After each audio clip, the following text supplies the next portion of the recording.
Good morning class. Shri Deepchand Chaudhary महाविद्यालय से मैं आज आपके सामने बीए फर्स्ट ईयर साइकोलॉजी में आज हम नेक्स्ट यूनिट स्टार्ट करने वाले हैं जिसका नाम है लर्निंग। ठीक है, तो लर्निंग को हम लोग अधिगम बोलते हैं।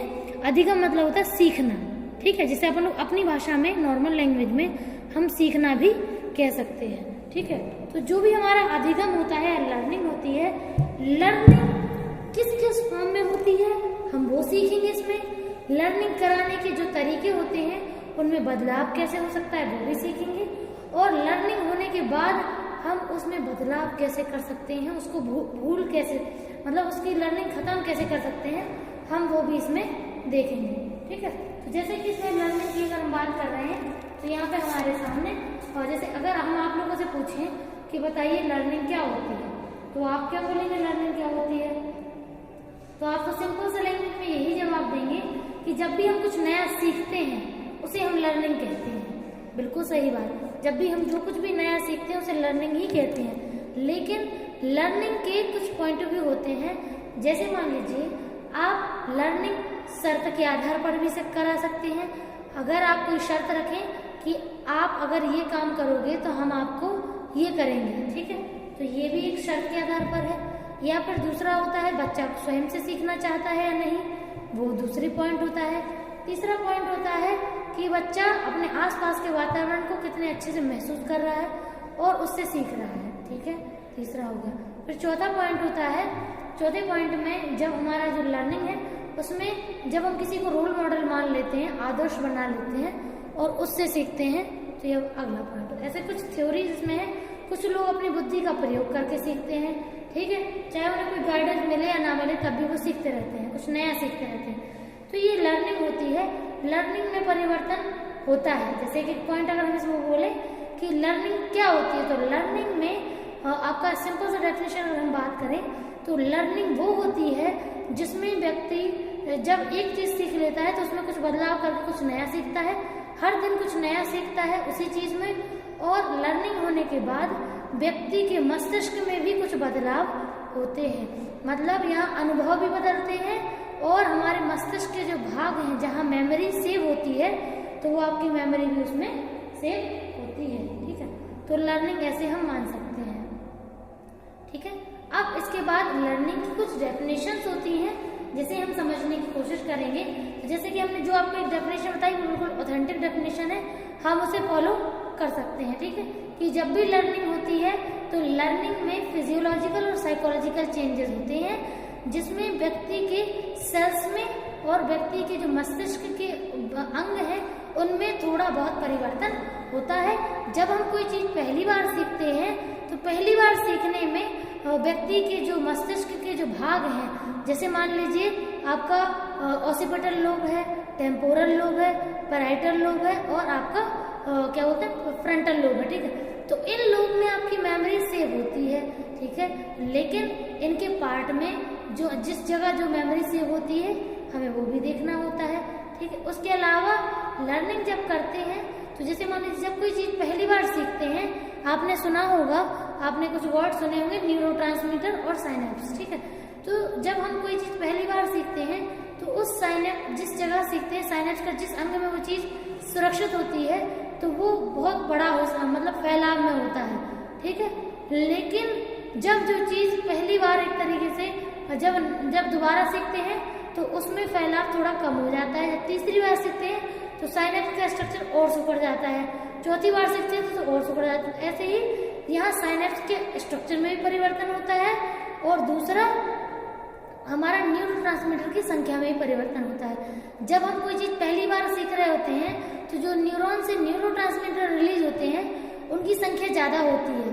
ठीक है, साइनेप्स के से आगे भेजने के लिए। लेकिन जब दूसरी बार सीखते हैं तो न्यूरोट्रांसमीटर थोड़े कम रिलीज होते हैं, तीसरी बार सीखते हैं तो थोड़े और कम होते हैं और चौथी बार सीखते हैं थोड़े और। तो ये बायोलॉजिकल चेंजेस होते हैं जो न्यूरोट्रांसमीटर के चेंजेस होने की वजह से दिखाई देते हैं और इससे साइकोलॉजिकल चेंजेस भी देखे जाते हैं। तो यहाँ कुछ डेफिनेशंस हैं, जैसे कि मान लीजिए पहली डेफिनेशन आपकी है मैक्यू की। ठीक है, तो मैक्यू ने 1942 में कहा था कि जो लर्निंग है, लर्निंग प्रैक्टिस से आती है। जितनी ज़्यादा हम प्रैक्टिस करते हैं उतनी ज़्यादा हम लर्निंग करते हैं और उतना ही ज़्यादा हमारे व्यवहार में परिवर्तन होता है। ठीक है, और व्यवहार के परिवर्तन से ही हम अपने जीवन को एक दिशा निर्देश देते हैं। ठीक है, जैसे अगर हमने कोई भी चीज़ पहली बार सीखी तो हमें उतने अच्छे से समझ में नहीं आएगी, लेकिन उस चीज़ को हम बार बार थोड़ा थोड़ा सीखते हैं तो वो कुछ ट्रायल बाद, 5 से 10 ट्रायल बाद वो चीज़ हमें अच्छे से आ जाती है। ठीक है, अगली डेफिनेशन है मार्क्स की। तो मार्क्स ने 1976 में बोला है कि जो मनोविज्ञान होता है, मनोविज्ञान में जो भी तकनीकी अवधारणा है, ठीक है, जैसे मान ली मशीन के रूप में सीखना, जैसे हमारा जो मस्तिष्क है वो मशीन की तरह ही काम करता है। ठीक है, और जो भी हमारी लर्निंग होती है, जो सीखना होता है, उसमें परिवर्तन होते रहते हैं। ठीक है, जैसे मान लीजिए अगर कंप्यूटर की कोई फाइल आपने पहली बार बनाई, आपने उसमें कुछ वर्ड उसमें सेव किए, ठीक है, अब उसी फाइल को जब आप दोबारा खोलेंगे तो आप उसमें थोड़ा और लिखेंगे, फिर तीसरी बार में थोड़ा और लिखेंगे, चौथी बार में थोड़ा और। तो ऐसे ही हमारा दिमाग, मस्तिष्क में चीजें सीखता है। मस्तिष्क जब पहली बार सीखता है तो पूरी चीजें नहीं आती उसे, लेकिन दूसरी बार में थोड़ी ज्यादा चीजें आ जाती हैं, तीसरी बार में थोड़ी कम। तो ये लर्निंग का इम्पैक्ट होता है। ठीक है, अगला है हिलगार्ड और एटकिंसन के अकॉर्डिंग। तो हिलगार्ड और एटकिंसन का कहना है कि जो लर्निंग है, लर्निंग प्रैक्टिस से आती है और प्रैक्टिस के द्वारा ही आपका बिहेवियर में चेंजेस होते हैं, और वो चेंजेस कैसे होते हैं? परमानेंट होते हैं। ठीक है जी, स्थायी होते हैं, आपका टेम्पररी नहीं होते हैं। जब कोई चीज नहीं सीखते हैं तो वो चीज परमानेंट हमारे मस्तिष्क में सुरक्षित हो जाती है। ठीक है, चौथी डेफिनेशन है अंडरवुड के अकॉर्डिंग, 1965 में दी थी। इनका कहना है कि जो अधिगम है वो नई नई परिस्थितियों में जो व्यक्ति प्रतिक्रिया देता है, जब भी व्यक्ति के सामने कुछ नई परिस्थिति आती है तो उसके लिए व्यक्ति जैसे व्यवहार करता है, जो प्रतिक्रिया प्रस्तुत करता है, उसी के अकॉर्डिंग व्यक्ति अपना कार्य करता है। ठीक है, अब उसी वही उसकी लर्निंग होती है। लास्ट डेफिनेशन है मन की, 1961 के अकॉर्डिंग। तो इनका कहना है कि लर्निंग जो है, लर्निंग एक कॉन्टिन्यूस चलने वाली प्रोसेस है, मतलब लगातार चलती है। हम किसी भी पॉइंट पर लर्निंग को रोकते नहीं हैं, ना तो उम्र के अनुसार, ना समय के अनुसार, और ना ही आपका ऐसा नहीं करते कि एक दिन सीख लिया दूसरे दिन रेस्ट कर रहे हैं, तीसरे दिन सीखेंगे चौथे दिन रेस्ट कर रहे हैं। चाहे हम घर में हो या बाहर हो या पढ़ाई में हो या डांस, खेलकूद, संगीत, किसी भी क्षेत्र में हो, घर में हो, हर जगह हम कुछ ना कुछ नया सीखते हैं। ठीक है, अब इसके बाद हम कुछ पॉइंट देखते हैं, इसमें तथ्य होते हैं। जैसे कि पहला पॉइंट है परिवर्तन।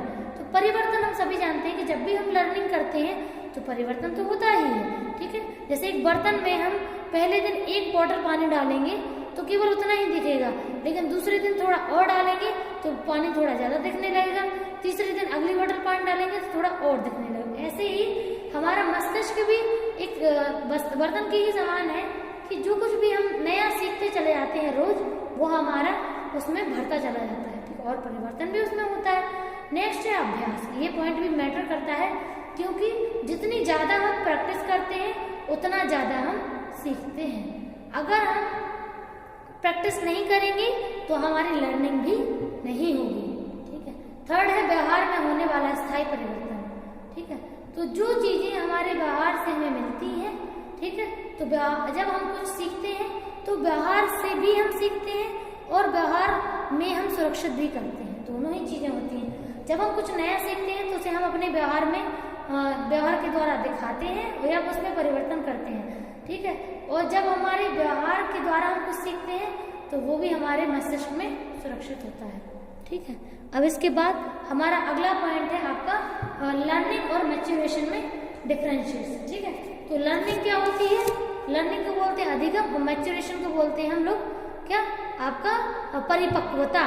ठीक है, तो लर्निंग में हम लोग सीखते हैं, परिपक्वता हमारी एक तरीके से समय और परिस्थिति के अनुसार होती चली जाती है।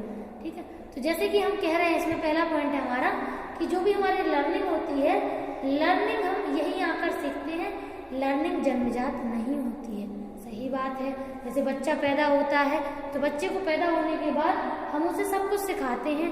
जैसे मान लीजिए खाना पीना, कैसे खाना है, कैसे पीना है, और हमें कपड़े गंदे करने हैं कि नहीं करने हैं, चम्मच कैसे पकड़ते हैं, और दूध की बोतल कैसे पकड़ते हैं, पानी कैसे पीते हैं, खाना कैसे खाते हैं, ठीक है, वॉशरूम कैसे जाते हैं, सब कुछ हम बच्चे को सिखाते हैं। तो ये क्या है, ये कुछ चीजें ऐसी हैं जो हमें सीखनी होती है। तो लर्निंग हमारी अर्जित है, जन्मजात नहीं है। लेकिन मैच्योरेशन जो है, मैच्योरेशन क्या है, हमारा परिपक्वता क्या है, जन्मजात होती है।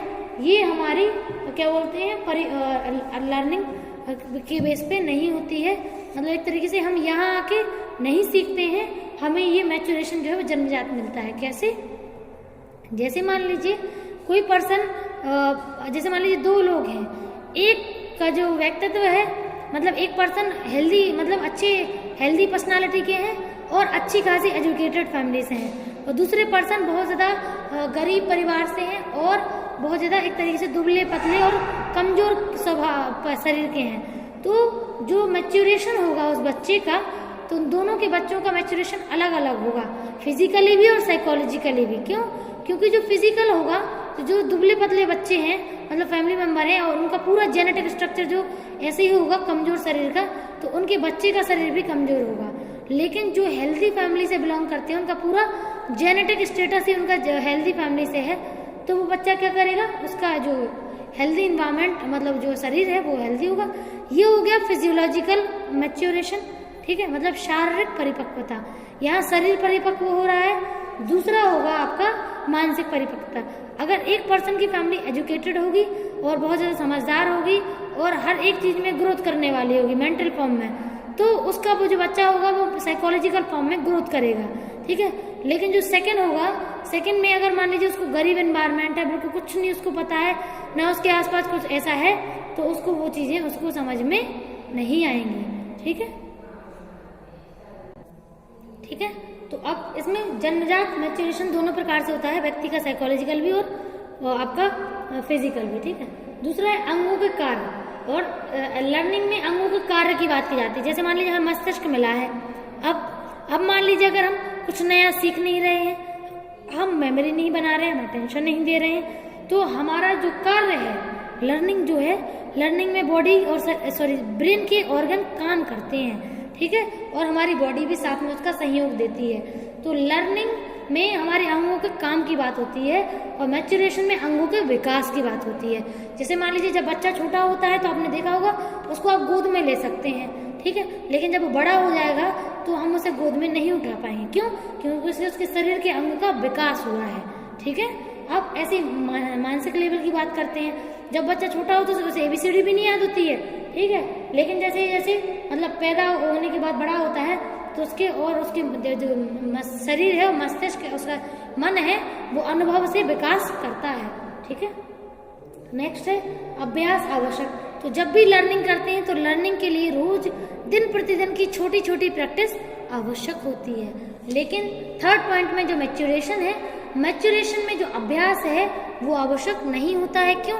क्योंकि आप बच्चे को लर्निंग कराएं या ना कराएं, लेकिन उसका शरीर अपने आप ग्रोथ करेगा और आसपास की परिस्थितियों से उसका दिमाग भी ग्रोथ, मानसिक रूप में भी ग्रोथ करेगा, ठीक है।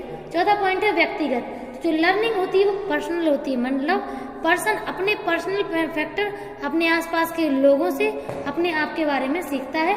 लेकिन मैच्योरेशन होता है जातीय, मतलब अगर ह्यूमन है तो ऑल ओवर वर्ल्ड में जितने ह्यूमन होंगे उनका ग्रोथ मैच्योरेशन बिल्कुल सेम टू सेम होगा, उनके बॉडी के और ब्रेन के ऑर्गन सेम होंगे, उनका विकास करने की समय सीमा सेम होगी और उम्र के अनुसार उनके अंदर मैच्योरेशन भी सेम टू सेम होगा। अगला है आपका लगातार नहीं, मतलब लर्निंग लगातार नहीं चलती है, ठीक है, लेकिन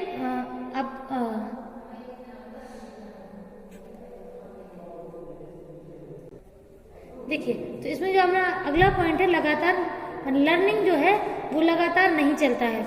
मतलब इसका ऐसा है कि जैसे मान लीजिए जब हम दिन में होते हैं, ठीक है, कॉन्शियस होते हैं, तो हम अपने आसपास के वातावरण से सीखते रहते हैं, ठीक है, चाहे पढ़ाई में हो, चाहे वो गेम्स में हो, या फिर आपके डांस, म्यूजिक या किसी भी फील्ड में हो, हर एक फील्ड में हम सीखते हैं, ठीक है। लेकिन जैसे ही हम सो जाते हैं उस टाइम पे हमारी जो लर्निंग है वो नहीं होती है, लेकिन जो मैच्योरेशन है वो होता है। आपने देखा होगा, आपने सुना भी होगा कि सोते समय हमारी बॉडी सबसे ज्यादा विकास करती है, इसीलिए विकास करने के लिए हमारे शरीर को आराम देना जरूरी होता है, ठीक है। अगर हम काम ही काम करेंगे तो हमारी बॉडी के ऑर्गन लगातार काम करते रहेंगे तो हमारा मैच्योरेशन नहीं होगा। तो ऐसे भी मैच्योरेशन होता है। अगला है जन्म से मृत्यु तक चलने वाली क्रिया। तो लर्निंग जन्म से मृत्यु तक चलती है, ठीक है। उसमें मतलब एक तरीके से रुकावट, जैसे मान लीजिए हम किसी पर्सन से सीखते हैं, छोटों से सीखते हैं, बड़ों से सीखते हैं, किताबों से सीखते हैं, अपने अनुभवों से सीखते हैं, लाइफ के इवेंट से सीखते हैं। तो बहुत कुछ ऐसा हमारे आसपास होता है हम जिसमें हमेशा जीवन से अंत तक, मृत्यु तक सीखते रहते हैं, ठीक है। चाहे वो छोटा हो या बड़ा हो, लेकिन सीखते हम रहते हैं। नेक्स्ट है एक निश्चित अवस्था के बाद रुक जाती है, बिल्कुल सही बात। शरीर का मैच्योरेशन आपने देखा होगा, जैसे मान लीजिए आप 25-30 साल के हो जाएंगे तो उसके बाद आपके शरीर के अंग ग्रोथ नहीं करेंगे, ठीक है। जैसे थे वैसे ही रहेंगे, उसके बाद और उनकी ग्रोथ कम होने लगेगी, मतलब उनका एक तरीके से चीजें नीचे के स्तर पर जाएंगी।